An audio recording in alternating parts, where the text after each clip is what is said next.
If you're a business student, you might ask, why would I need to take a class in international business? Isn't doing business pretty much the same regardless of where it is conducted? Sure, I may have to get someone to translate for me or change money at the bank, but a transaction is a transaction, and people have been transacting across borders for centuries. Moreover, you may have vacationed, done volunteer work, or even been an exchange student in another country. You recognize that there are differences, but how does that really hinder me from doing business? After all, we are all human, and for the most part, we all must produce and consume to stay alive. Besides, how different can international business be from domestic business? Well, it turns out that international business is often quite different from doing business in your home country. International business is technically defined as all commercial transactions, including sales, investments, and transportation that take place between two or more countries. In other words, it is the act of doing business across national borders. The reality is that when you cross national borders, many of the taken for granted assumptions about the way the business world works need to be re-examined. Take opening up a restaurant in the United States, for example. When you do business in the U.S., there are many external factors that are fairly consistent across companies and even industries. You assume that you can pay your employees what you want, as long as you don't go below the minimum wage, and meet other basic work requirements, all of which are readily available. You can assume that these requirements will not change much over time. You can also assume that the government will not mind if you open up another restaurant. As long as you get a business permit and a food license, you're good to go. You also correctly assume that you will be able to either buy or rent a building for your restaurant, and that you can choose the location. You can search on your own or through a realtor, and you'll be able to negotiate the price. You are also fairly familiar with the local tastes and preferences, so you have an idea of what foods people will like. Essentially, they like what you like. You assume that the US dollar will hold its value and that people will be able to pay with cash or credit cards. You assume that you will not be asked for bribes to open or continue with your business and that you will not need to pay protection money to organized crime leaders in your area. Finally, you assume that you will be able to use social media and the internet to advertise and offer online reservations. Most of these assumptions may sound pretty silly. Of course I'll be able to choose the location of my restaurant. Of course the US dollar will be an acceptable form of currency. But when you do business internationally, all of these assumptions need to be questioned and modified to address the realities of a global environment.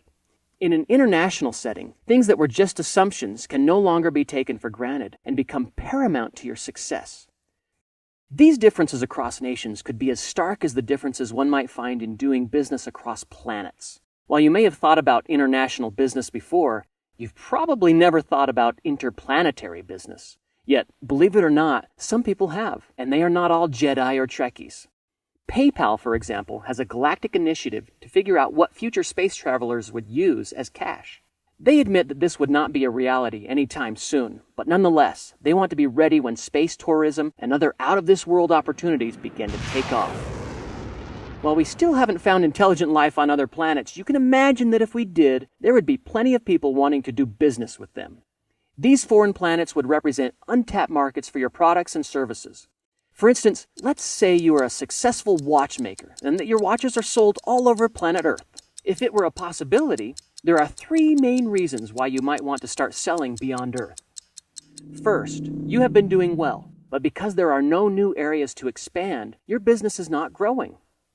However, one day in your intergalactic travels, you find a planet whose inhabitant life forms, or as you like to call them, aliens, they tell time using pocket watches, but no one uses wristwatches. Part of the reason could be that they don't really have wrists that are smaller than their hands. The idea of putting something on their wrist only to fall off every time they put their arm down seems rather absurd. However, you see a potential growth opportunity. While the exact watches you produce may not be suitable for this population, you realize that with some slight modifications using the incredibly advanced technology of spandex that you already use in some of your watches on Earth, the watches could stay attached to the aliens' wrists. If you are successful in entering this planet's market, as well as atmosphere, then you might be able to grow your sales. This would be much easier than trying to get the humans on Earth to switch from their existing watch brands to yours. So increased sales is a major motive for expanding into interplanetary markets. Second, while spandex is super cool and super advanced, you may find that the foreign planet in which you are trying to expand has technological advances that not only allow them to make spandex much more cheaply, but to do so in a way that creates less environmental waste. This is good news to you for two reasons. One, you will now be less of a contributor to depleting your own planet's ozone layer and subject to lower carbon taxes. Two, you will now be able to decrease the overall cost of producing watches, both for the new planet and for the planet Earth. In addition, you may find that by interacting and working with the aliens, you are able to glean some new insights on spandex bands for the Earth market. So the ability to acquire resources and knowledge from the foreign planet would act as a second major motive for expanding into interplanetary markets. Third, you may feel that by selling your wristwatches in a foreign planet, it reduces risks that you are facing by limiting yourselves to Earth. For example, it is no secret that the Klingons, aliens from the planet Klingon, have had their eyes on capturing and taking over planet Earth for quite some time. As far as you can tell from viewing the many episodes of Star Trek, the Klingons are not wristwatch people. They seem to care less about telling time and more about telling civilizations what to do. While people have made effort to learn their language and understand their culture, relations are indeed strained.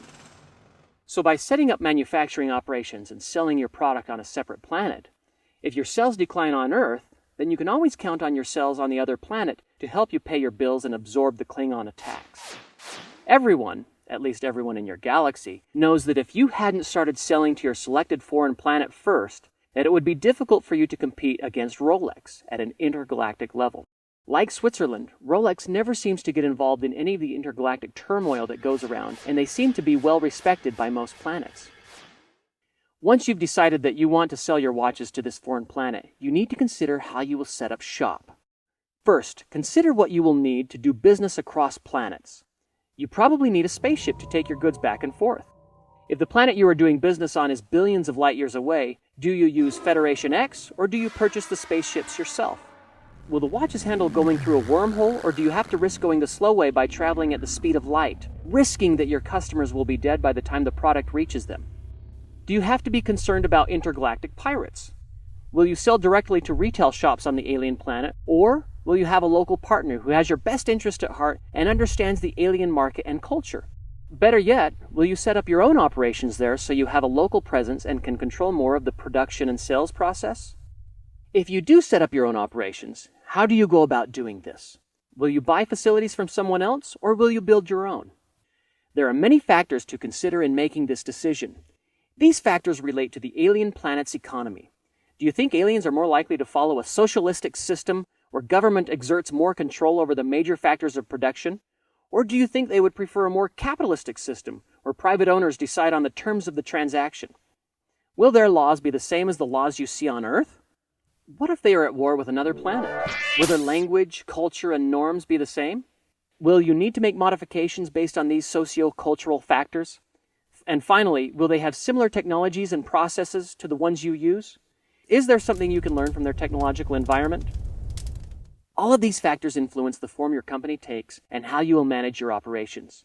Like interplanetary business, international business must similarly consider these factors. The differences require you to modify existing business principles and practices, making international business something quite different from domestic business. Those who recognize that these potential differences exist are more likely to ask the right questions, allowing them to find the right answers and outcompete their rivals. Those who ignore differences won't even be aware that they should be asking questions at all. Given the increasing degree of international trade and business, the question is, are you going to engage in international business with your eyes open or with them closed? Are you willing to understand and adapt, or are you likely to be left wishing the world would adapt for you?